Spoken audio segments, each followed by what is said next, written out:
Hello, everybody, and welcome to this interesting panel that I have the honor to moderate, where we're going to try to extract from the collective intelligence of the local juries to share the insights from the different regions. But first, I want to thank the Holcim Foundation for making the awards possible. It's a tremendous, rigorous, and generous effort to create an instance of architectural knowledge exchange. And you are living it during these days. You are already exchanging, learning from each other, and the strong network that you are weaving is perhaps one of the biggest rewards. And of course, to have these discussions in Venice from all places, it is not a coincidence. And we are very thankful for Holcim to invite us as media partners, because we share the same goals: to inspire and inform the global community of architects about the pivotal role of sustainable design in shaping the future of our built environment.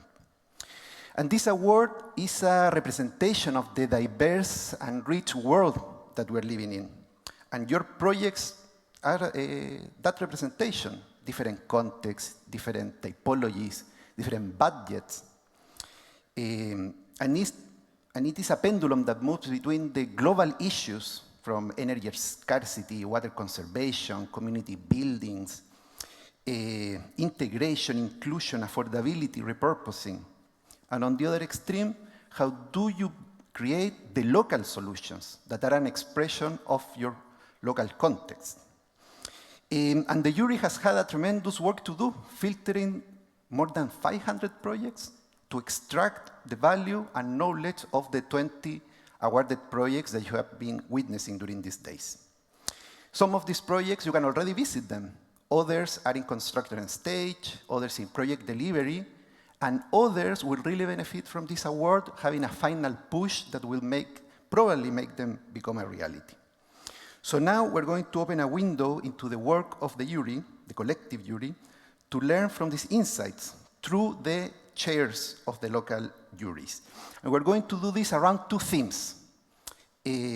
First, repurposing architecture, a new paradigm for sustainable development. And for this first part, we're going to invite the heads of jury of Asia Pacific, Europe, and North America. So I want to join us in the stage, Manit, Belinda, and Craig.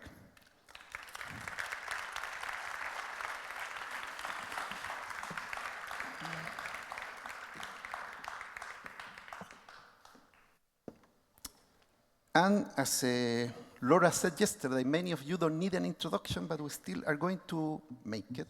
So you have a little more knowledge of where these ideas are coming from. So first, we have Manit Rastogi, founding partner of Morphogenesis in New Delhi, India, where he deals with the tremendous challenges of the world's most populated nation, including India's largest building.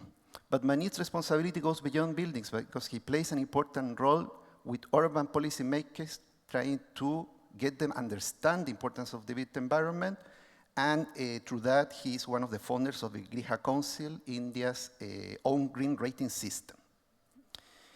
Belinda is co-founder of Ecosistema Urbano, based between Madrid, Spain, and Boston in the US, where she's a professor at the GSD.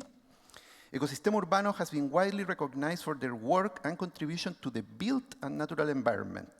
So this is something that we will take from her, because Ecosistema Urbano is operating at the intersection of urbanism, architecture, engineering, but also networks and sociology, resulting in projects that understand that the architecture project goes beyond the singular building, and it's an integral part of our ecosystem.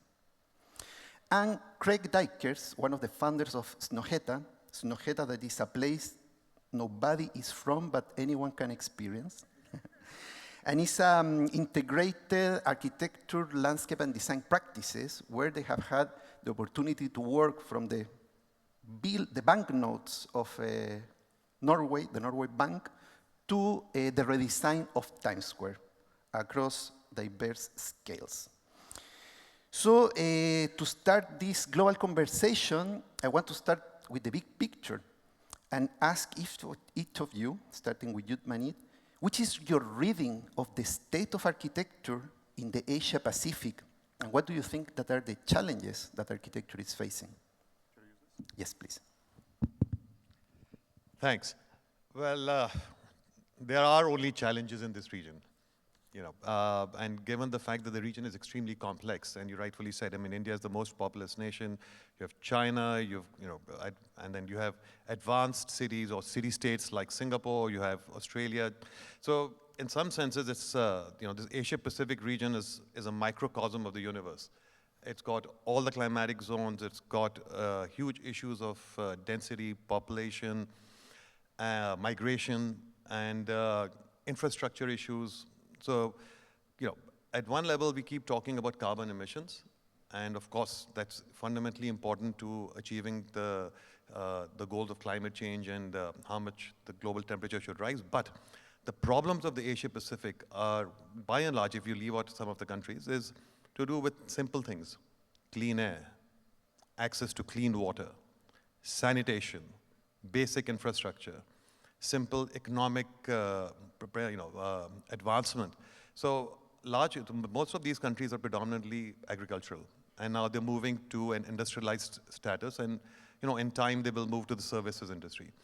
But this is causing a lot of migration and pressure on the cities, where buildings are tending to get larger, higher, more and more complex. The mass transit systems aren't there, so there's a lot of reliance on mobility, on personal vehicles. And all of this is just sort of making these cities mega cities and pushing them to virtually bust at the seams. So I think that's really where the core issues lie. And dealing with these issues is becoming far more difficult and complicated, not for any other reason except for the fact that people aren't used to living like this. These are very large tracts of land, very large countries, and people are sort of moving from rural, semi-urban, suburban to extremely dense, high-rise living, and with infrastructure that doesn't really support it. So, very interesting, because for sure that in this state of growth, it's not just about the built environment, but also about answering this question: how do we live in this among millions of others of human beings, and how do we relate to each other, and how do we connect? Yes, absolutely. I mean, more than half of the world lives here and growing.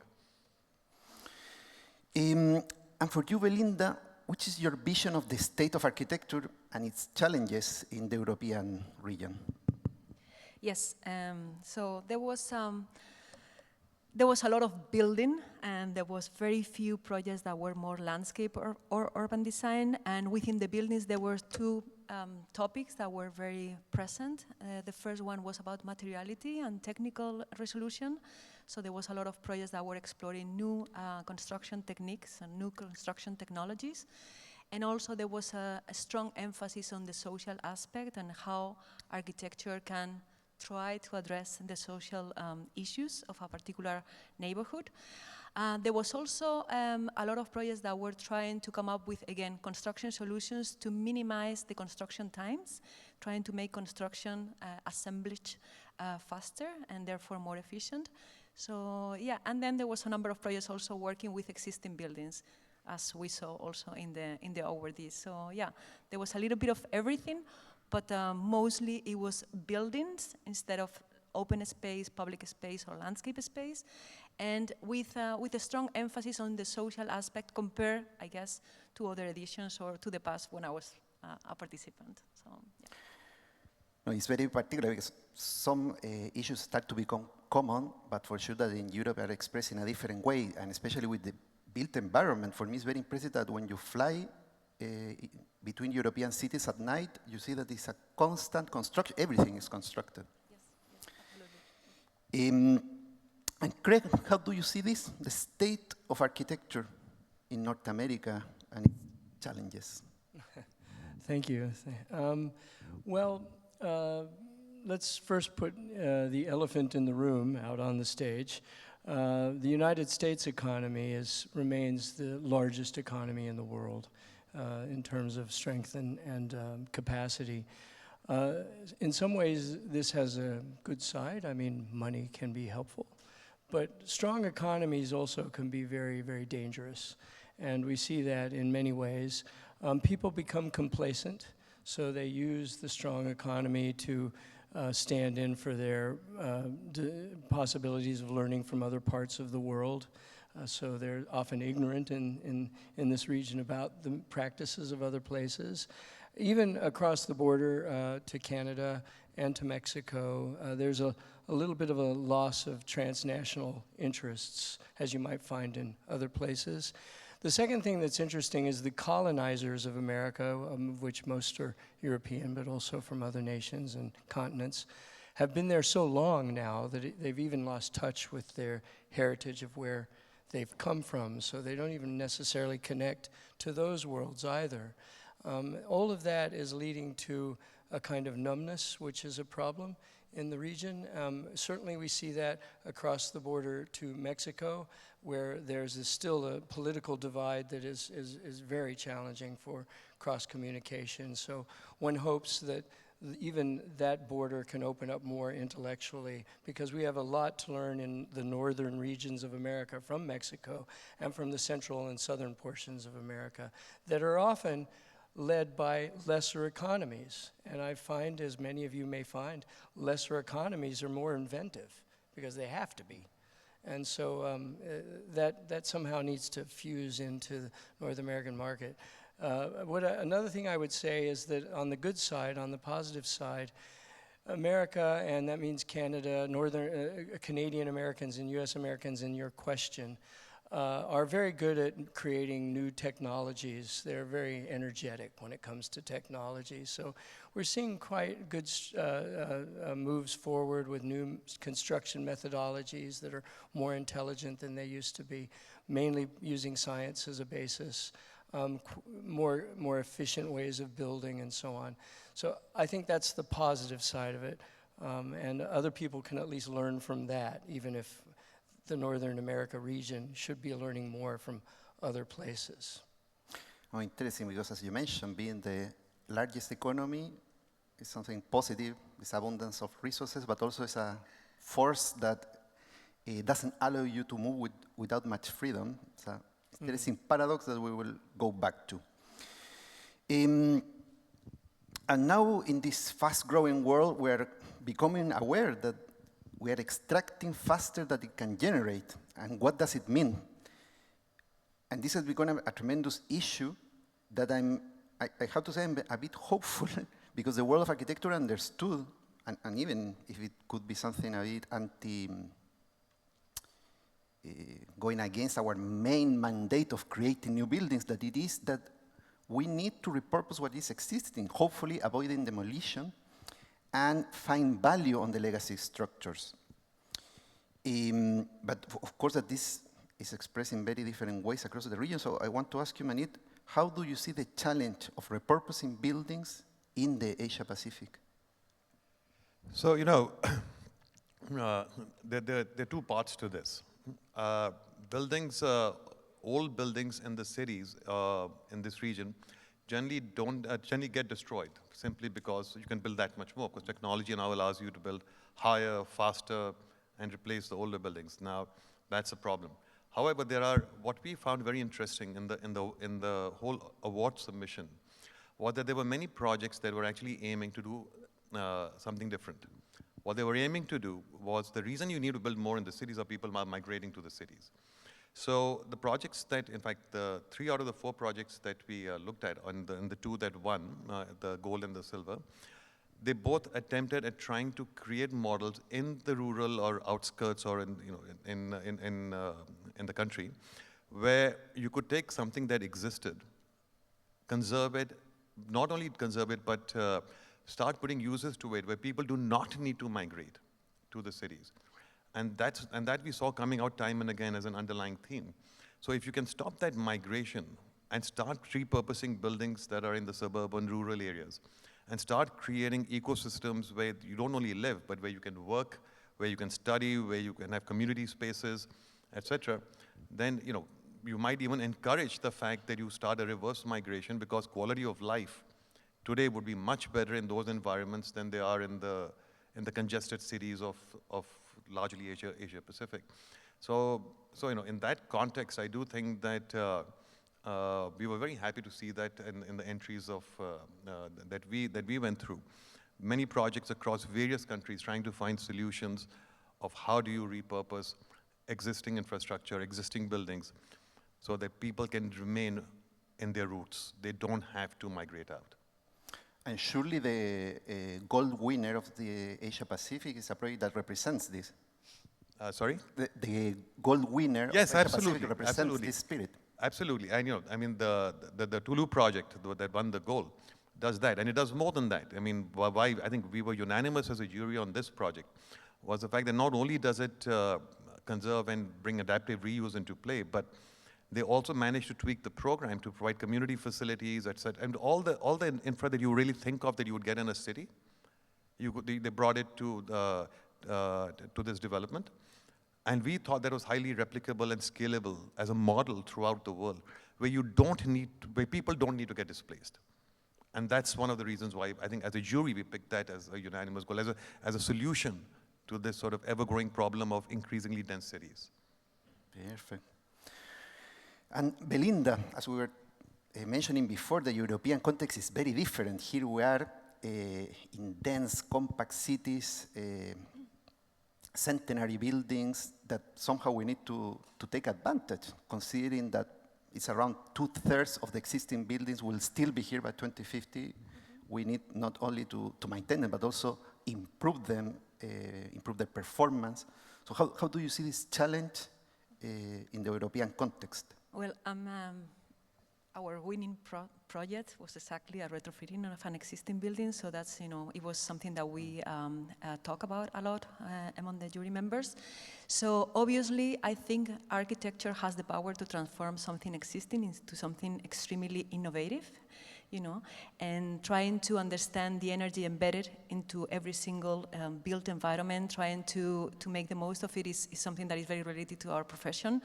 Sometimes the problem is that the code is too constraining, and actually, even if there is a will or a possibility to transform a building into something else, maybe it does not comply with the code. So actually, it's, the developer or whomever decides to demolish the building instead of just trying to change the code. So I think there is a great potential, and there was a number of projects, not that many, but that they were working with existing buildings. So yeah. Mm-hmm. And well, when we look at North America, there is a vast territory that moves between a duality of this extensive suburban model, but also concentrated hotspot, where is the wealth, where is the growth, and that both have different challenges. But of course, that these market forces push that the repurposing and reutilization and maximization of the space in these dense hotspots is it's constructed in a very particular way. So how do you see this challenge of repurposing in North America? Well, one of the things I would say I'm especially proud of in the region, and this is perhaps more true in Canada and the northern reaches of the United States, and now I'm only giving the 2 countries we were asked to talk about, so I'm not talking about Mexico or other regions nearby that are part of this context. But certainly in the US and in Canada, we've seen a refocusing of interest and redefining the question, and not just talking about architecture or buildings, although buildings are very important. They're redefining and repurposing streets, or redefining and repurposing mobility. Changes in the way in which we move and occupy cities, as opposed to focusing only on individual structures.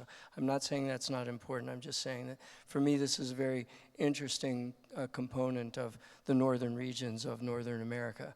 That I think has a lot of value in terms of sustainability. Some of it is misguided.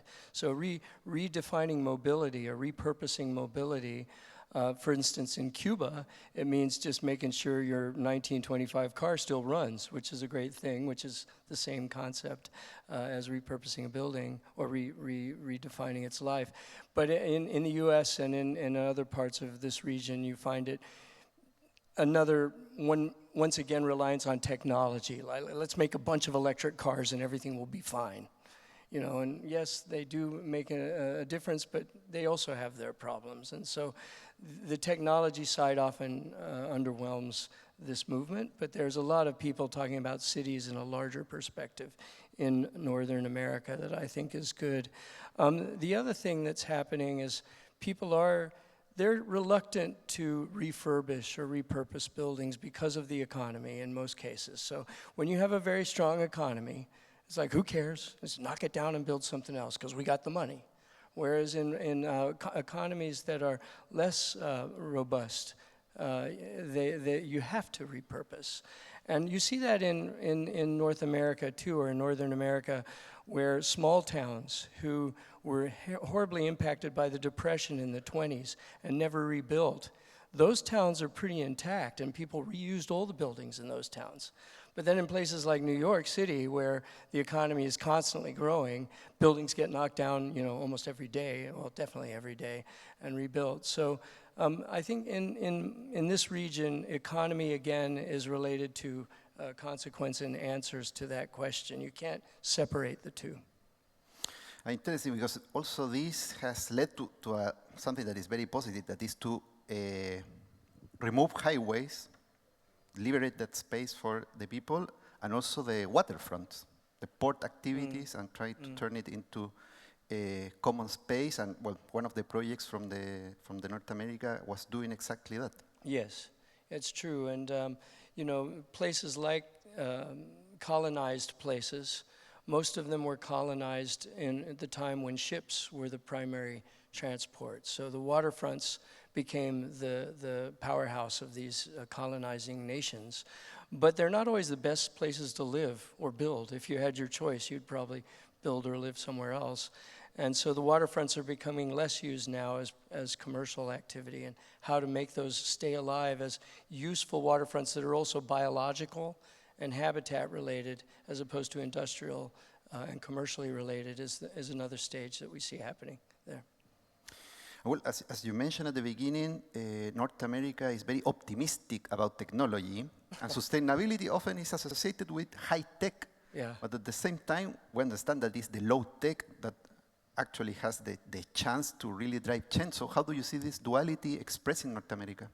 It's a great question for this particular region. I mean, I can remember one time at a very, very fancy dinner with some very wealthy people, and I was the architect at the table. I think Norman Foster was there too, and we were the dog and pony show. That's what happens when you're an architect at a dinner. They're like, ooh, they're gonna entertain us. And the first question was, what is the hottest new green technology? Because these are very wealthy people with quite a lot of money and influence. And the question was loaded. It's like there's something out there and I can just push a button and it's gonna make me green. And what came to my head first, and I unfortunately didn't say this because would have been too harsh, but I said, well, probably the hottest new thing you can do is remove all of your houses except for one, and just have one house, walk to the grocery store. That's a big shift, and that talks about the mind in relation to climate. Technology disassociates your brain and your body from the problem. And so that's been an issue there, where the technology is a surrogate solution, when it's really us that has to be addressed first. You can't control Mother Nature without controlling human nature first. I hope you get invited to more of those dinners, because this is going to be a rising preoccupation in the US with this optimism for technology, and someone needs to bring the counterbalance to that discussion. Yeah. Belinda, in this rapid growth, in this frenziness, it seems that we forgot nature, and now we are asking for it back. We're trying to bring it back into the city to regenerate ecosystems. And how do you see this trend that also was very present in the European projects? Yeah, that's something that is really exciting. One of the things that we were also discussing this morning in the workshop is that there was this lack of large-scale projects, and I understand, my guess is because one of the requirements is that these projects are going to be executed in the short term, and when you are doing an urban design, urban planning, or big, large-scale project, it's not going to be maybe implemented in 2 years or in 3 years, right?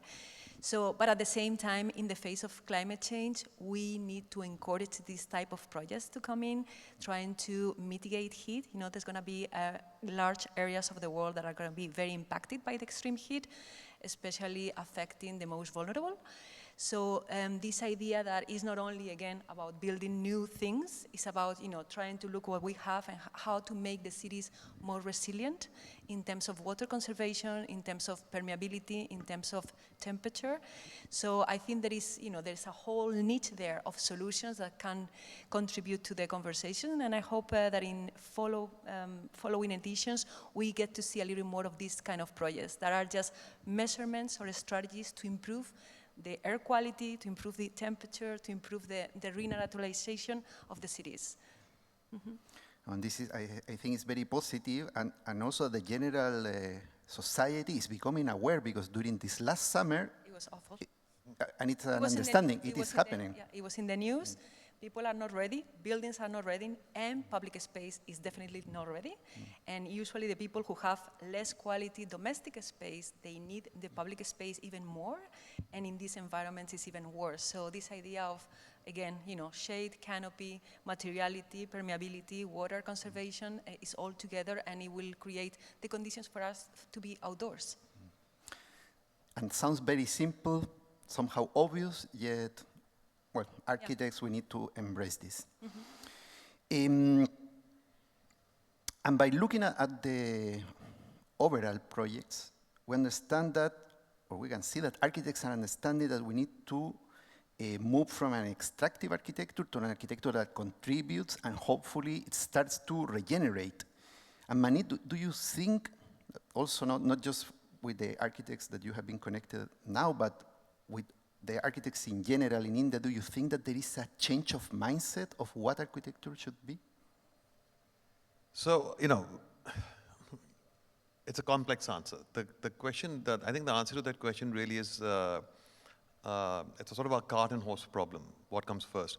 I think all architects, in their very nature, if you see anyone's work or talk about architecture, there is no convincing that the work is talking about sustainability. The work is talking about passive design. It is talking about, you know, simple things of natural daylight, air movement, and that's what every architect's ambition is, to really, and that's in the DNA. And it's not like, you know, Craig rightfully said, it's not because they want to and it's a fashionable thing to do. It's because there is really no choice.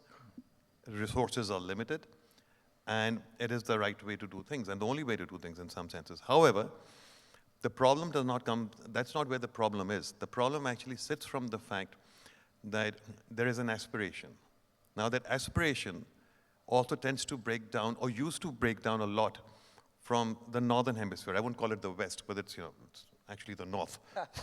I don't know why everyone calls it the west. So it is the northern hemisphere. And, you know, so when they began to see all these big glass buildings in New York, the first set of big buildings, office buildings that came up over the last 2.5 decades were glass buildings. But there's a big difference. You know, the temperatures in India can go up to 45 degrees Celsius in the day. Suddenly, 5,000 years of architecture was abandoned overnight, when everyone seemed to have forgotten where the sun is. The one thing that's the constant. And buildings weren't responding to that anymore. But I think we've sort of gone through that cycle now. And hopefully, we are beginning to see that mindset shift also in clients. And I think that mindset shift is also coming from various other, and I was discussing this last night at dinner, there's a lot of ESG compliance that has come onto companies, onto industries. And that's sort of pushing back, or that's also pushing architects to perform better, to do better. So I think overall, I'm very, very optimistic that the direction from here onwards is a step in the right direction. But you're absolutely right. It's only common sense. But common sense is one of the hardest to find. Yes, exactly. And you, Belinda, how do you see this change of mindset, especially as also you are an educator, you are seeing how the next generation of architects is thinking about this? Well, I have mixed feelings in the way that, of course, education is super important, but sometimes I feel that the new generations, they are a little bit overwhelmed with the situation. So there is actually the climate change anxiety experts talking about it. Yeah. So it's really, sometimes I feel that we still have to show there is there is a possibility to improve things, because sometimes, data and scientists are, proving us how many things are going to go wrong in the coming years, and sometimes, and I really truly believe that design has the answers for many of these issues. So we have to keep on inspiring the students. We have to keep on showing them paths to, to improve the world, because sometimes the facts are so overwhelming that they get paralyzed. So I have the luxury of being teaching, but also being a practitioner, which I love very much, because I like to navigate utopian ideas, but also like to bring some of these utopian ideas to reality and trying to bring a little bit of the reality into the school. So I try to inspire students, and I think they're very aware about the environmental issues that they're facing, and they're very, again, overwhelmed, but I hope they get, they get some tools to tackle them. Perfect. And well, Craig, you gave us in a way, a glimpse into the reality check of the decision makers in the US. And what do you think about this thinking of the architects, from the point of view of architects? Well, the first thing I would say is that I am seeing a shift, a very positive one, in the relevance and power of landscape architects in the world of design that we normally occupy the central seat in.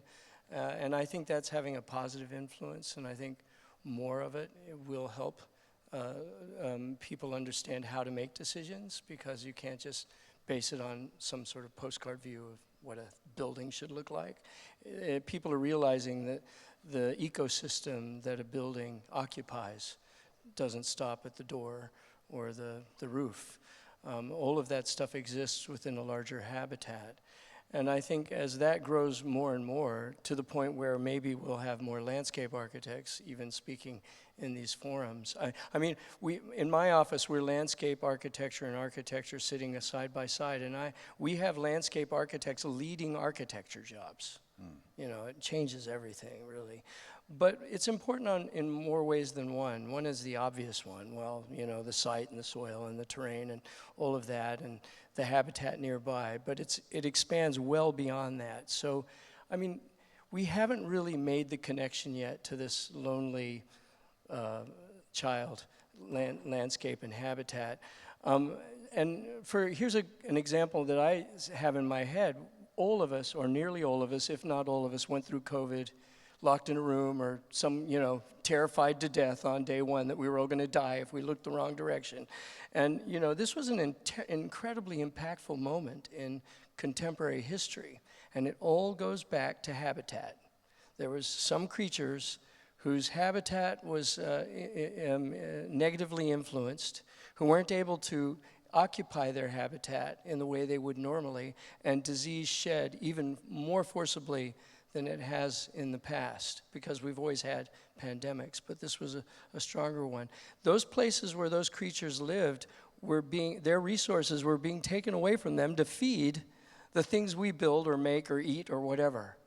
And so a landscape architect and a person with a biological understanding can see that network, and they can see that it affects us in more ways than simply carbon sequestration and climate change in terms of temperature. So I think that is changing in the region where I am, and I'm hopeful that it will make a more positive impact. Perfect. I take from your hopefulness. Oh, yeah, well, my fingers are crossed. Now, to close this first panel, I want to summarize and ask each of you, what would you say that is the lesson learned from the Asia Pacific that can be helpful for the rest of the world? Manit? Well, I think the lesson that I have learned is by seeing the work from all the award entries is how, when I said this yesterday, is how to do a lot more with a lot less. And I think that's truly inspirational. We've seen the repeated failures of top-down intervention by the governments in trying to implement master plans that are fundamentally based around statistics and outdated, and they really haven't solved the problem. But what we can see now is our solutions that are more bottom-up, small change that can make a difference at a very local level, but has the ability to succeed and scale rapidly.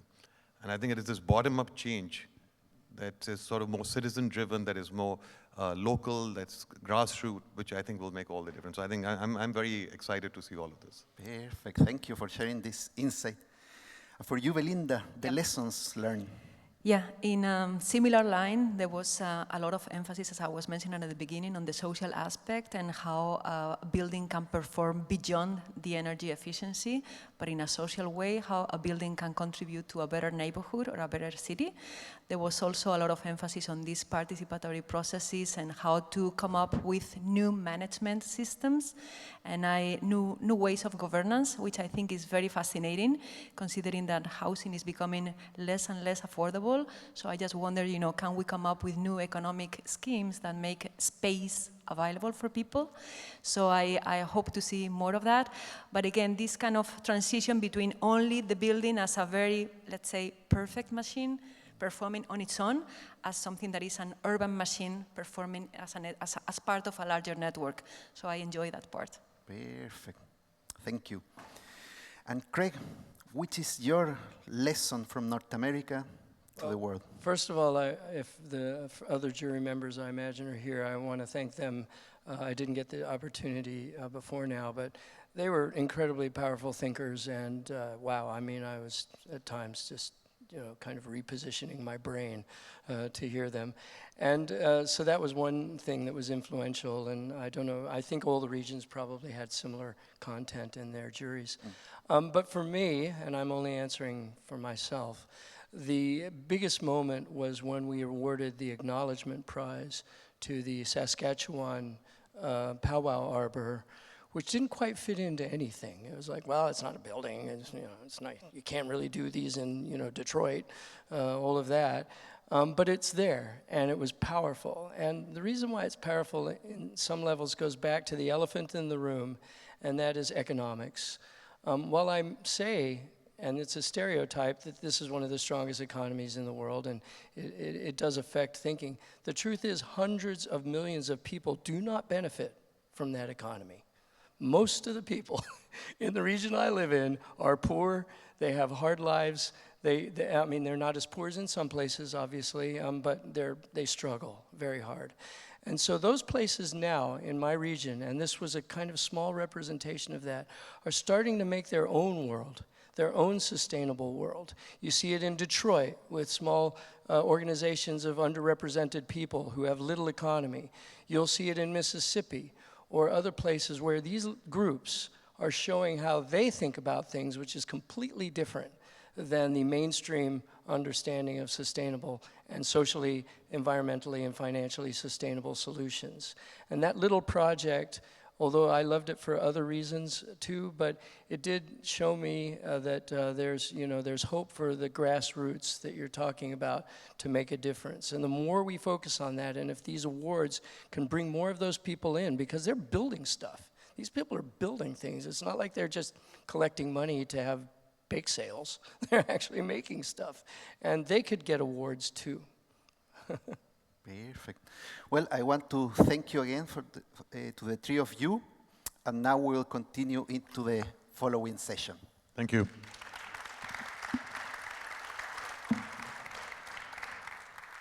Thank you, Belinda. Thank you.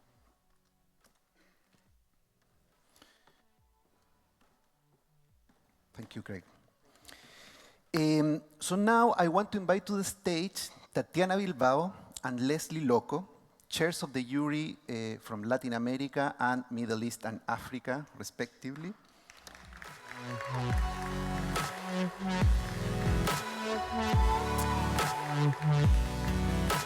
And from the Global South, we're going to discuss about how scarcity is an innovation catalyst in the built environment.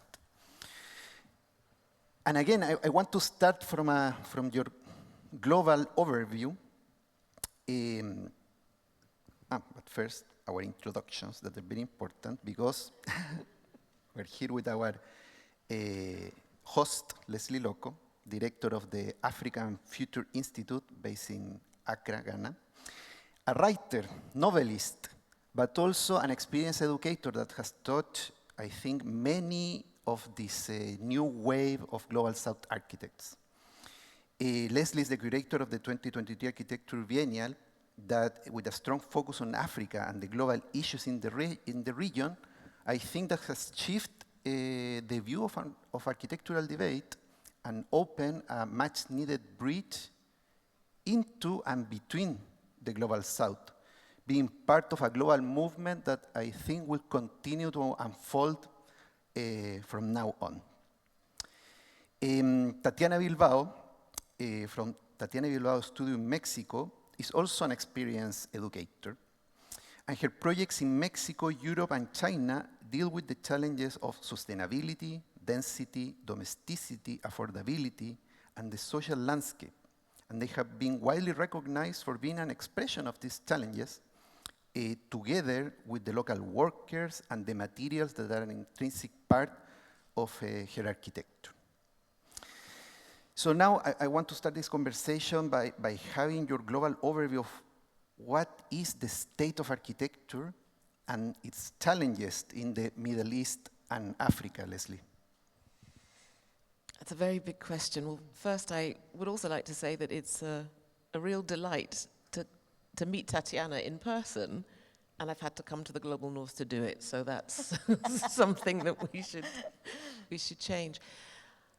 I mean, I think these regional groupings are also quite difficult. They're quite complex. So to talk about architecture on the African continent is difficult enough. You know, 4 broad regions, north, west, east, and south, with very, very different construction, economic, cultural, linguistic backgrounds. And the Middle East is a kind of anomaly as well. The grouping of Turkey in the Middle East was also something that we talked about. So I think to begin that conversation is to say that these are quite complex entities. The Middle East, and it often gives me a little bit of a shiver to say the Middle East because I kind of wonder, well, from whose middle, but is a really dynamic region at the moment. So we in Africa are looking towards the Middle East somewhat enviously, I think, of the resources, the imagination, the kind of power, the ability to speak to the rest of the world from that center. So the conversation was, in the jury, was really about trying to find a common ground, some common medium by which you could begin to judge things that come out of very, very different contexts. So this made the conversation both complex but also incredibly rich, because our biases, our perspectives, our preconceptions really came to the fore. Perfect. Well, we're going to dig deeper, opening from this macro view and into, well, as you say, it's one region for the purpose of the awards, but they are very different between themselves. And for you, Tatiana, which is your reading of the state of architecture in Latin America and its challenges?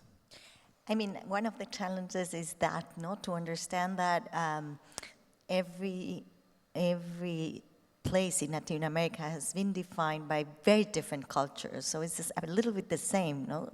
So although the region has been flattened historically because of the colonization of one single empire, almost only one, no, except Brazil, that flattened the region as if it was one space. It did kind of make a cultural cohesion that works in a sense, but at the same time, with the same conditions that they work in one region, is the problems that they have of every place. So we had that problem, no, of really kind of trying to understand how to see these projects within its own specific context, rather than seeing it from a general lens. And that was, that I think is one of the challenges of Latin America. Because although independence happened 200 years ago, more or less, throughout the region, it really never gained independence, because independence is really when every single culture that is embedded in that region is able to reproduce, produce, express itself in full. So I think that one of the challenges of overlooking this region as a region is exactly that, being able to recognize the specific cultures in which every single project is embedded, because they're very, very different. But I will say that there is something common that between these two regions, and also similar to what Manit was saying, there is a lack of resources that leads to a scarcity that could be seen as something negative. But for me, that I'm very into the world of architecture in Latin America, I see that this is a catalyst for innovation. It's creating something new. I'm always very amazed when people go to Chile and tell me, David, it's fantastic, these exposed concrete houses, they look incredible. And my answer is, this is the cheapest way to do it. Mm-hmm. So in a way, it's really it's an expression of this more with less. And I want to ask you, Lesley, how do you see this more with less coming from the region, expressing itself? So I think that the terms by which we describe these contexts is really important. I mean, I've always understood the word less as a kind of, it has an ethical dimension. Mm-hmm. So it is about not necessarily making do, but making better. And if we're able to shift the way we think about resources, we're also able to shift the way we think about how we spend them. So on the one hand, yes, we're in a context where scarcity and the absence of abundance can be seen as a problem. I actually think of it as an ethical plus. But that's a huge shift to rethink how you approach the natural world, your neighbor, your nature. But these are really, really big epistemological changes. And if there's something that an awards ceremony like, or an awards program like this can highlight, it's that there are other ways to think about our relationship to the world that do not result in less or not as good. Actually, they result in better. And that's a big shift. I think it takes more than one generation to be able to achieve that. Yeah, because it's also a change of perception at the end. 100%, yeah. And it starts in education, it evolves into practice, it really is about changing who we are. Yeah. And as you say, it takes time to sink in. And for you, Tatiana, how do you see this more with less being expressed across Latin America? I mean, I completely agree on what Lesley is saying, and yes, it is also a true honor to meet you here in the stage. And because when I always hear, it's like, oh yeah, you do more with less, and scarcity produces creativity. I feel very scary, I get goosebumps because it's being seen in a very paternalistic way, of exoticizing in a way the lack of resources, and that is very problematic. But if we really understand that is not where creativity comes, but that is where we need to be, and that technology doesn't solve the problems, and that technology and money doesn't necessarily create more better life and better possibilities, then we talk about a different vision, and then we talk about the incredible human and natural resources we have to provide and create the world that surrounds us, and that should be, So I really think in the same way that we really profoundly need to take out the paternalistic view on how things are solved in our countries, and understand that there is open paths for a different way of living, understanding life, and changing the paradigms that we urgently need to change, because we have been clearly proven as society that technology and money, they won't arrive to all of us in the world ever, and they would not provide a better quality of life as we see it in the places where there's more possibilities, No, super interesting contrast and what it drives. Yeah, and I mean, I think back to the sort of era of African independence in the 60s and 70s, and the difference between the Francophone and the Anglophone worlds. And in the Anglophone worlds, there was an idea that somehow technology would be the driver of progress. So you found schools of architecture in most of the English-speaking African countries were located in universities of science and technology, not in the arts and the humanities, which in itself is a kind of a strange schism. And in the Francophone world, much more humanistic in its approach. So the Francophone Africa produces poets and writers and playwrights and philosophers. And the Anglophone world was producing engineers and doctors and lawyers. And it's not exactly that, but there was a strong drive.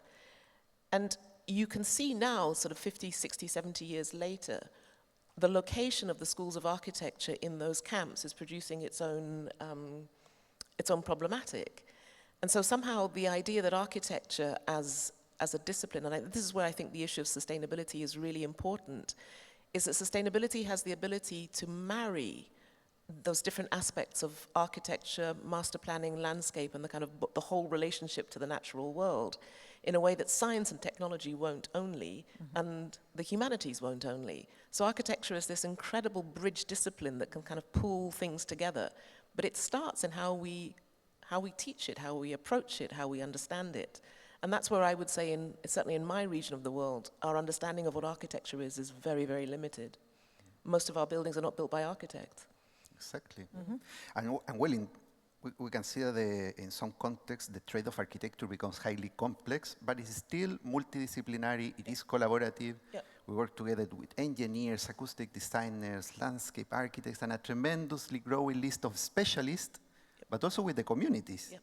And often they are left at the very end of this list, but this top-down model is shifting, and communities are becoming much more active into shaping their built environment on their own, but also finding this new common place, this collaborative space with architecture, with architects. So how do you see, Lesley, this new encounter of really embracing the communities in architecture? I think it goes back, and I'm thinking particularly of Tatiana's practice, that actually the world is becoming more plural. So the idea that a community activist, a local church, a micro-lender, an environmentalist, a botanist are all part of this sort of ecosystem of building. I think it's one that we already live with. We just don't know how to formalize it. And that the sort of segregation of the disciplines into these very particular specializations, I think works against the idea of a more plural and porous relationship with everything. I mean, if I think about architecture, the way I understood it was really about understanding boundaries. And the more I am in architecture, the more I understand it's about the dissolution of boundaries. And that's not the way we train architects to think. We train in a very particular, specific way. And I know this is going miles away from the entries that we had in the awards program, but you could see, particularly in our regions, people grappling with this idea that I have to build of a certain scale and size and complexity and a certain amount of scientific knowledge to be understood as sustainable. And actually it starts with one's relationship to the earth, to the ground. It's both more complex and simpler than we make it, yeah. And perhaps the surf school is a great example of this. 100%, and I mean, it's a small project. I think there was one of the conversations was about the scale of a project. But, you know, how do we introduce other metrics into these conversations so that you understand the value? I think Rajiv was talking about aspiration. How do you begin to measure what aspiration means? How to value it? If in a community project like this, you are empowering 50, 60, 100 local youths who would have otherwise had no access to another way of thinking about life, how do we quantify that? I think it's really important that we broaden the conversation and we broaden our language about how we speak about architecture and sustainability and maybe even longevity. Yeah, different engagement. And well, Tatiana, you mentioned this yesterday in the comments about the region, about the projects because they were very expressive on how they connect with the community. So how do you see this in Latin America, the opportunity to work closer with the communities, and also how architects are in a way channeling this opportunity? I mean, we really oversaw a lot of projects that are not just compartmentalizing the idea of architecture as doing housing or a school, or although there's a school there, no, but systems of buildings that provide much more openly other possibilities for the places, no? Using, obviously, this is part of what happens a lot in the region, no? Using probably a small building like the surf school or the school in Nueva Venecia, that to become catalyst of other things, no? It's not just a school. It's a possibility of the community getting engaged, building, understanding, creating building knowledge for other persons to build their houses or their other spaces, no? So I think that we saw a lot of projects on that, and we in the region, in the jury of the LATAM region, we were focusing very much on understanding much more what is the social impact of this project, what are the networks that it's creating, not only by the who is involved, who has the agency for the project, but what is those agents giving to open paths for other possibilities to exist.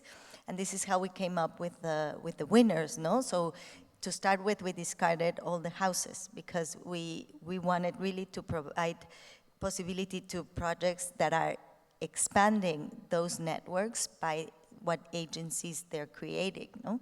So, and I think that a lot of the projects in Latin America are doing that, no? And probably is a result of this word that I hate of scarcity, no? Because you have to create platforms with anything you have, with any opportunity you have, to improve relationship networks, possibilities of space with only one school, no? So how can projects enable that was a question, but also there were many answers. There were many projects doing that. Yeah, perhaps more than scarcity is a responsibility to do this more with less. And as you mentioned, the projects are not just solving these basic needs of sheltering, being spaces for gathering, but also to generate economies, something that will last for the long run, that the architects need to be very strategic on how they will kickstart an economy, tourism, or even integration through sports. So how do you see this added perspective that the architects are trying to do with this strategic kind of design? Yeah, I mean, I would say that strategy is probably a better word than scarcity in a way, because there's a recognition that in these contexts, architecture must operate at its fullest. Mm-hmm. It is not only about the bricks, the mortar, the plan, the section, the embodied carbon, you know, the usual metrics that we apply to those kinds of projects, but it has to do more. It has to go beyond that. And I mean, I really like this word, that the architect is a kind of agent, and it's an agent of change, it's an agent of ecology, it's an agent of dignity, it's an agent of value. The architect is more. So in a strange way, I think it's not at all about scarcity, it's about the opposite of it. It's about a context in which architecture is fully abundant. And Leslie, you touched a bit about this at the beginning when you're talking about education, architectural education in Africa, and well, it's an ancient continent with a very strong young generation and also young nations that are defining their character, their identity. Mm-hmm. And this, of course, is an important component of the architecture in the region. It is, and I mean, that also brings us to this conversation around built projects and conceptual projects, because certainly in our context, the conceptual landscape has to be almost as real as the built landscape, because that's the site of exploration, it's the site of protest, it's the site of action. You know, we're the world's youngest continent, but as you say, also the oldest, but we're also the fastest urbanizing. So the kind of forces of development, of urban development, the shift from the rural to the city, it's overwhelming. So the conceptual is also a space of freedom, because it's a space in which you can imagine quite literally something else. And the time scale of the conceptual is really important because it allows you to build tools, confidence, courage in a way that in the, let's say, the more aggressive forces of the present, it's very, very hard to do. So you couple a very, very young population with an incredibly rapacious drive towards extraction, towards building, towards development. The conceptual becomes something else in that space. So, you know, when we were talking in the jury, one of the ways in which we, I think, navigated that gap between talking about the UAE and talking about South Africa and talking about West Africa and North Africa in the same breath, was to actually start to look at the different types of projects. You know, we had conversations about classrooms, we had conversations about the tourism industry, we had conversations about cultural sustainability. Like, thinking beyond the norm was also a way to draw us together. Tatiana, among the Latin American projects, it caught my attention their relation with water. Mediators, remediators, wet ecosystems. How would you describe this? Because this is an expression of the issues in Latin America, so it's very present. What do you think about that? I mean, I think that the water is a resource that in Latin America not necessarily has arrived to everybody. No, it should be. It is a human right, no, that we all have water, but this is not the truth. And then constantly we're facing with much more problems or floods or of droughts, which relates to water. So obviously this is a topic that has been present throughout the region for many, many reasons and many ways, and it has become increasingly more important how to manage it and how to be able to really give it as a right to everybody. No, give it is a bad word. Have it as a right for everybody. And I think that, yes, there were many projects dealing with it, but we were specifically focusing on them probably because they're talking about all the resources possible to create possibilities for social anything, no?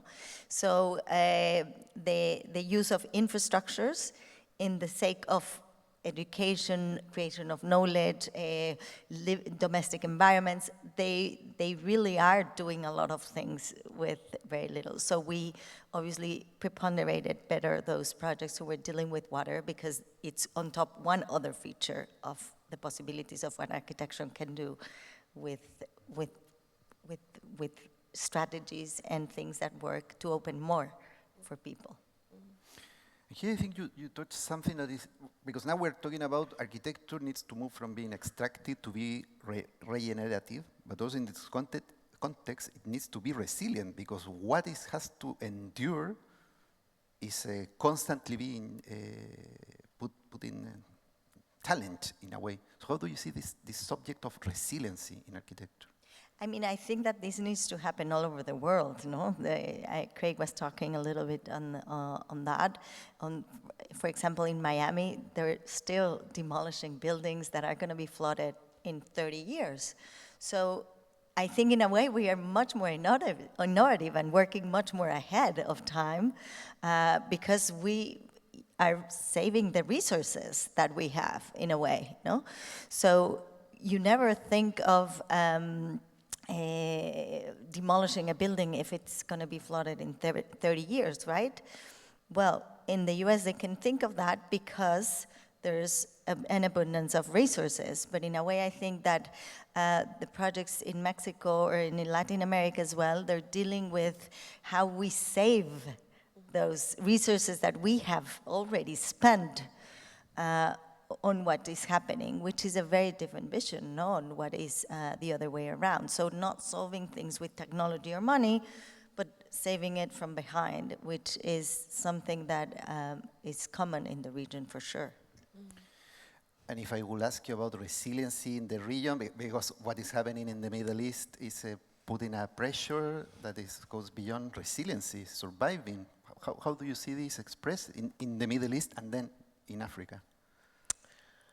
I mean, it's kind of ironic in a sense that we started our jury conversations, you know, way before the 7th of October. So in a sense, the world changed very dramatically, you know, pre-jury to post.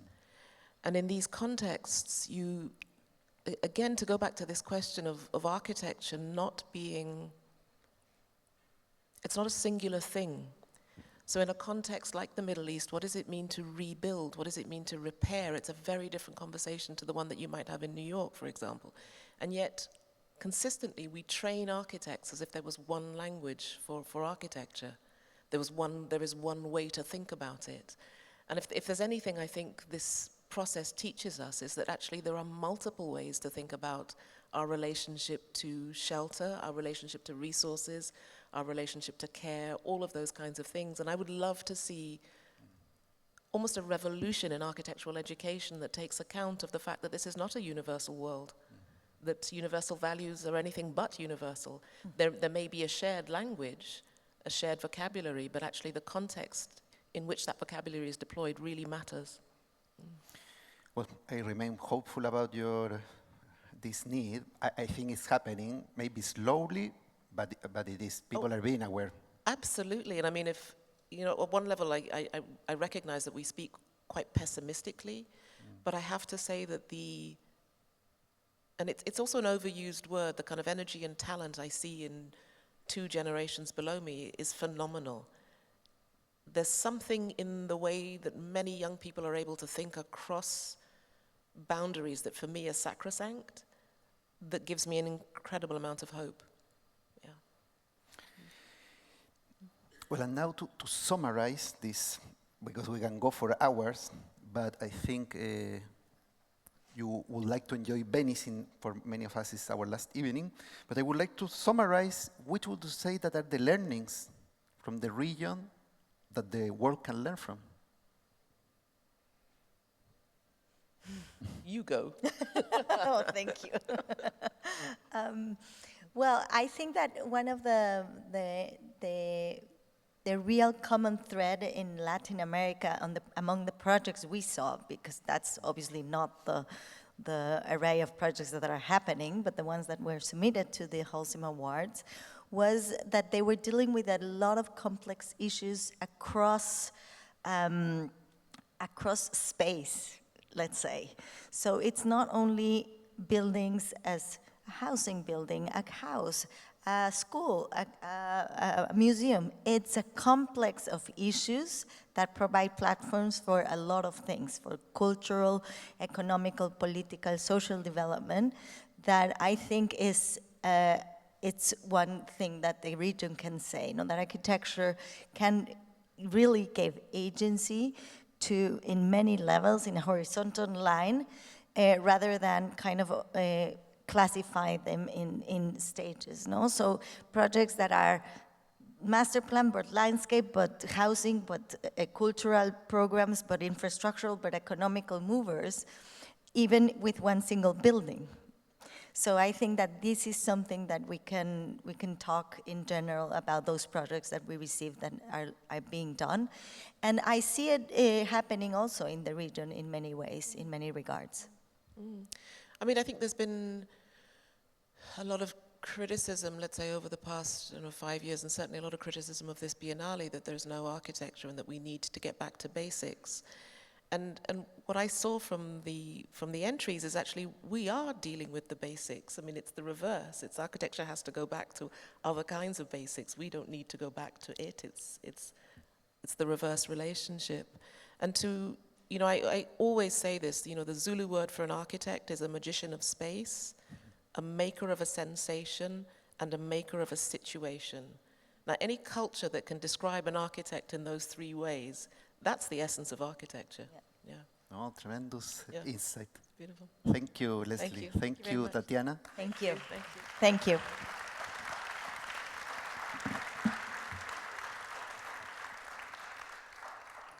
And congratulations to you, all the awarded, recognized firms, projects of this award, to the team behind the award. And now I leave you so you can enjoy Venice.